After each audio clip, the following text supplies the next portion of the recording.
Hello students, under the composition of matter, inside it yesterday we had seen, means last lecture inside we had seen the element compound and the mixture, its difference we had seen. Water is a compound, milk is a mixture, types of elements, which are the types of elements, metals and non-metals, and metalloid is also new type of the element, and that we are going to study in the next afterwards. So today we will see the types of compounds. Okay, so types of compound, you know that there are different types of compounds are there. So to understand it, sir, what we have to do, we have to do this activity. So first of all, we have to take evaporating dish apparatus inside. We will see, we want evaporating dish, this is the evaporating dish, here it is picture inside they shown. Tripod stand we have to take, this is the tripod stand. Burner, this is the burner. Then camphor we have to take, washing soda, blue vitriol, sugar, glucose and urea, these things we have to take. Okay, now what we have to do, keep the evaporating dish on a tripod stand. Okay, this is the evaporating dish, and if we keep it on the tripod stand, what we have to do, take some camphor in evaporating dish. We have to keep camphor, heat the camphor in a dish strongly with the help of burner. Find out what remains behind evaporating dish, what is remaining in the evaporating, that we have to find out. Okay, same thing we have to repeat this activity with limestone. So when we keep limestone, we have to give again heat to it, and what is left behind in the evaporating dish, that we have to see. Same with washing soda, with blue vitriol, sugar, glucose, urea, all these things are there. One after the another we have to keep and give, we have to provide heat to these substances, and what is our observation, that we have to record in the table below. So record your observation in the following table. Do this activity carefully under the observation of the teacher, they told you. So first of all, we will discuss the things, what is happening with these things. Okay, and then we will see the lesson. Now we will see, when we give heat to the copper sulfate solution, otherwise it is also called as a blue vitriol.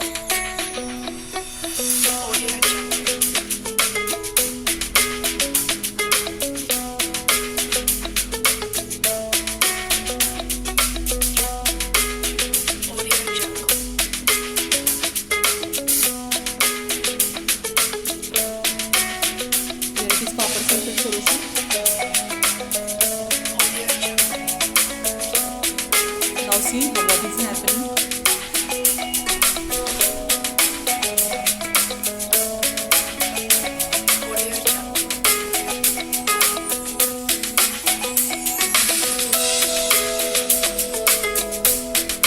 See what happens, its color changes to white, and white powder left behind it. Okay, now we will see, when we provide heat to the sugar, then what happens. See,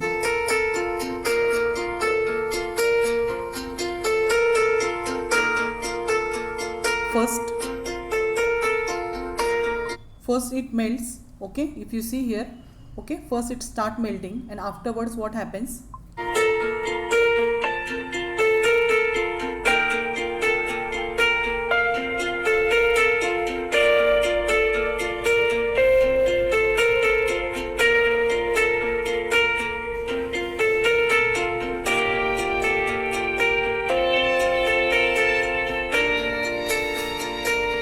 don't do this activity at home.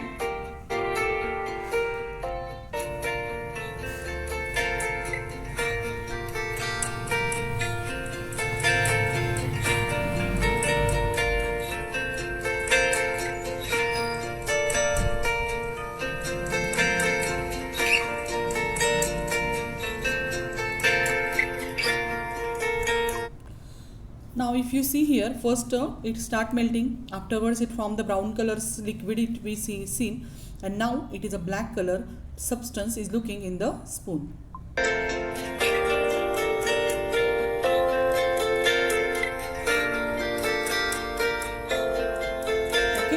this is a change takes place.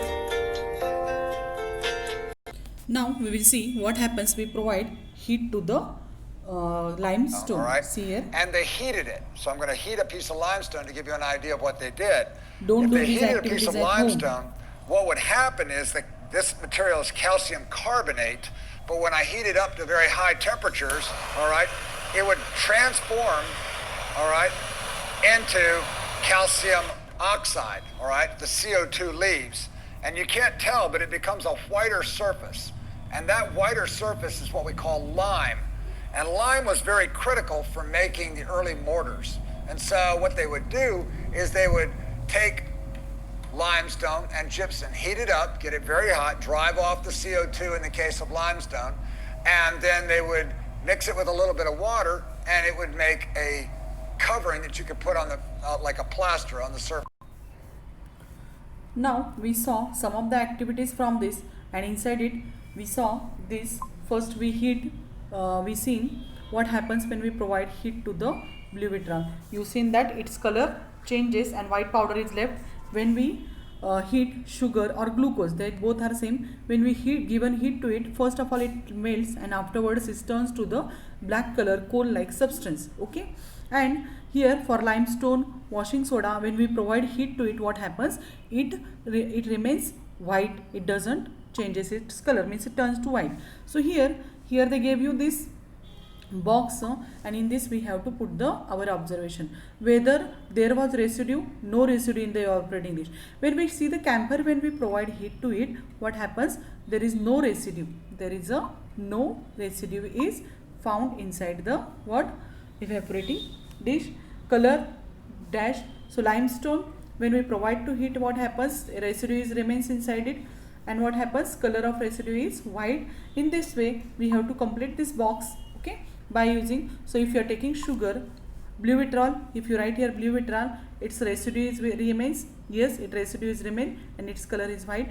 Sugar, what happens? Residue remains, yes.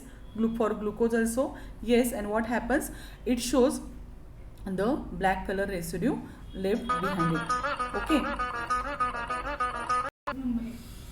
So when we provide heat to urea, it also what happens? It leaves the black color what? Substance behind it. So from this activity, you saw in above activity that when we are heating some substances strongly, when we heat substances strongly, then some substances leave the substance black color residue behind it, and some substances what happens here?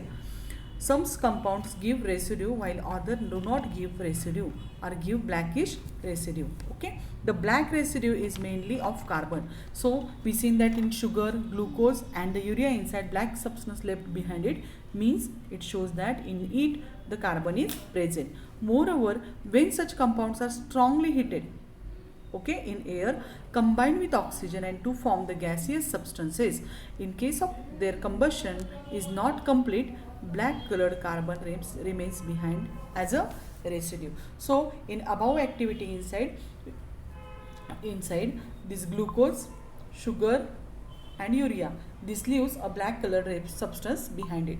Now that's why if carbon is present in these substances, it is called as a organic substance or the carbon compound.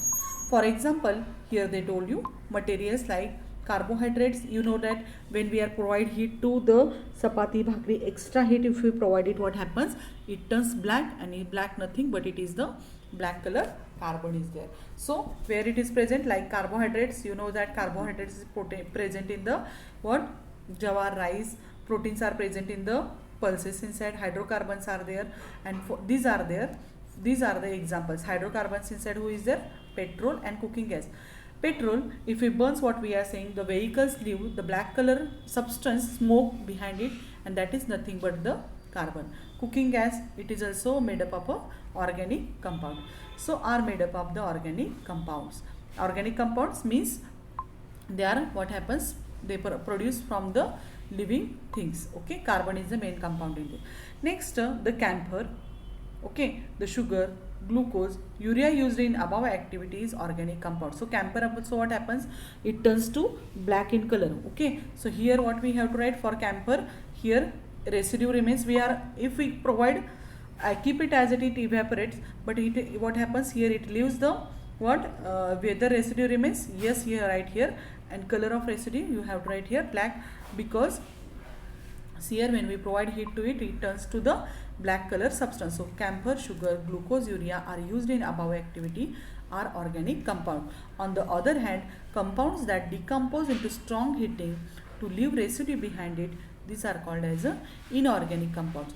For example, salt, common soda, otherwise just now we seen that blue vitriols activity I shown you, limestones also I shown you. So in that what happens, a white color residue left behind it, and that white color residue is nothing but it is a what, inorganic. These are the inorganic compounds. Okay, so from above activity what happens, we understand that from above activity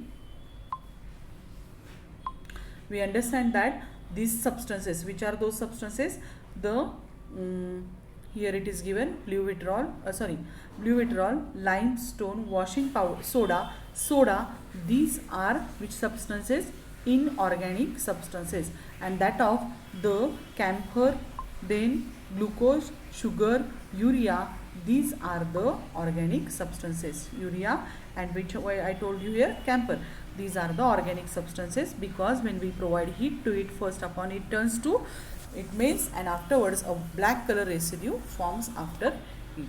Okay, now moving towards the next,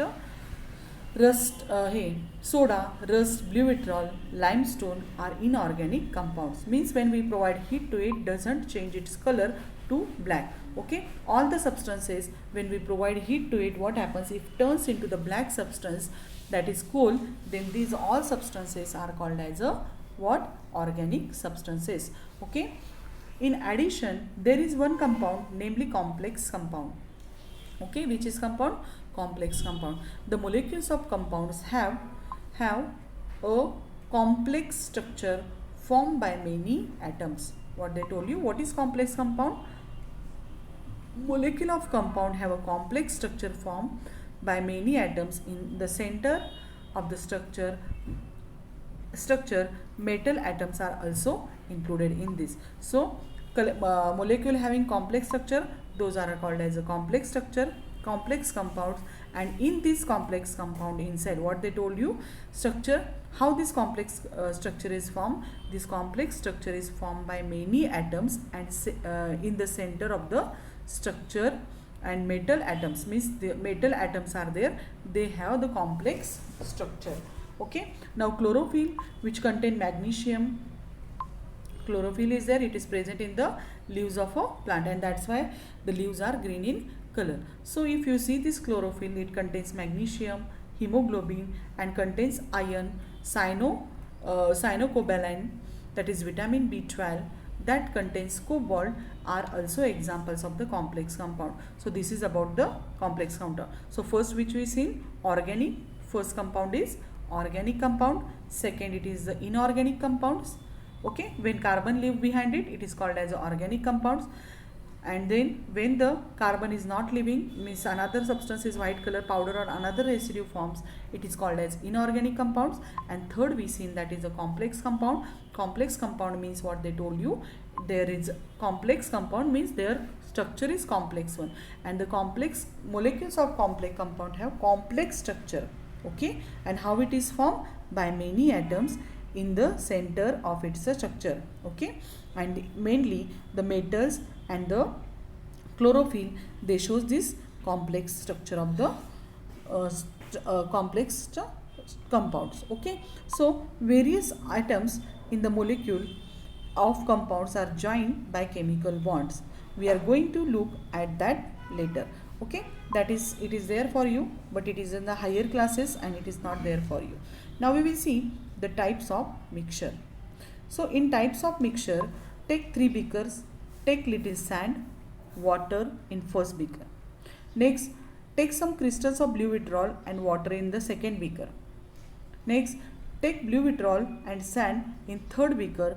Stir the material in about 3 beakers and observe and record your observation in the following table. Okay, so in first beaker inside what we have to take? First beaker inside what we have to take? Sand particles. and the blue vitriol. Blue vitriol, its color is blue. Okay, that's why it is called as a blue vitriol. So this is our first beaker. In first beaker inside what they told you, sand plus blue vitriol.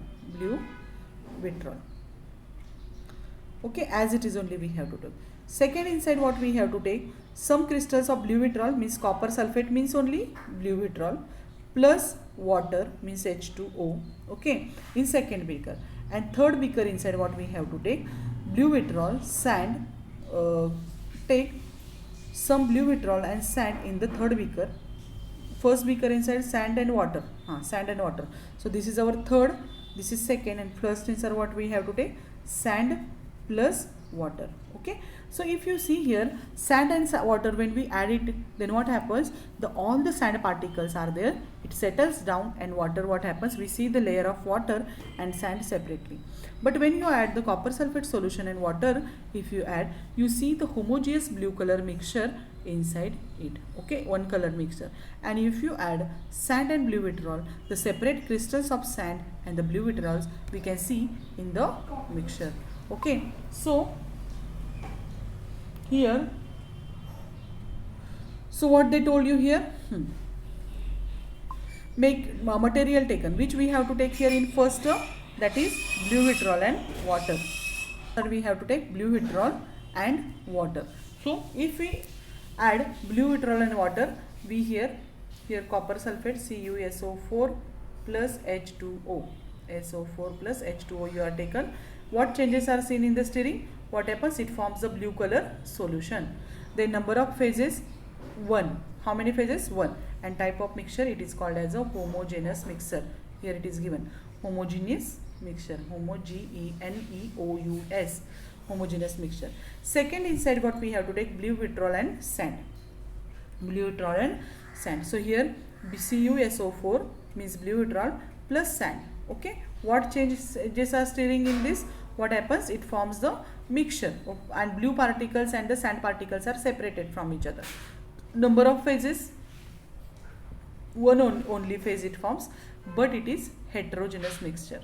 Okay, so and next what happens, we have to take the materials like sand, and here upside what taken, it is sand and water. Sand and water, it forms two layers, just we seen that. So it forms the two layers, that's why it is called as a heterogeneous mixture. So here the part of matter having uniform composition is called as a phases. So inside it, when we add water plus copper sulfate, it shows the homogeneous mixture, one only layer, and that's why it is called as a homogeneous mixture. When it forms a two layer, it is called as a heterogeneous mixture. And of the components, just I told you that the mixture, when we add two or more substances with each other and it forms a one layer or one phase, then it is called as a homogeneous mixture. And when it forms a two phases, then it is called as a heterogeneous mixture. So for better understanding, we will see the this video of homogeneous and heterogeneous mixture. Nature of the components that form a mixture, we can have different types of mixtures. Homogeneous mixtures have a uniform composition throughout. Let's understand this type with an activity. Take a beaker containing 50 ml of water and add 1 spatula full of copper sulfate powder. Add 2 spatula full of copper sulfate in another beaker containing 50 ml of water.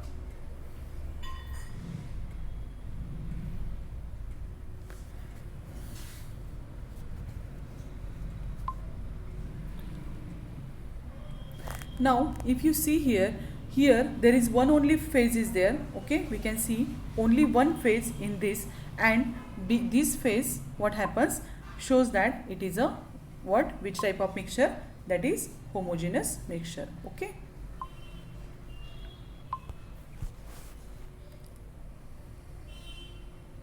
color is dark, but it We is homogeneous. observe that both the beakers have a uniform composition throughout. Hence, such mixtures are called homogeneous mixtures or solutions. Heterogeneous mixtures contain physically distinct parts. and have non-uniform compositions. Let's understand this with an activity. Take 50 ml of water and add some iron filings. We observe that the water and the iron filing remain distinct even after stirring. Hence, this mixture is a heterogeneous mixture. Now here if you see, the water level is there upside, okay, and the black color, what happens, layer of iron fillings is settle at the down. Same thing is happening when we are adding sand and the water. Sand settles at the bottom, and what happens, water is looking upside. It shows the two phases. This is the first phase, that is the water's phase, and this is the second phase of the iron fillings. If you add sand, then sand settles, and that's why it is called as a which, heterogeneous mixture.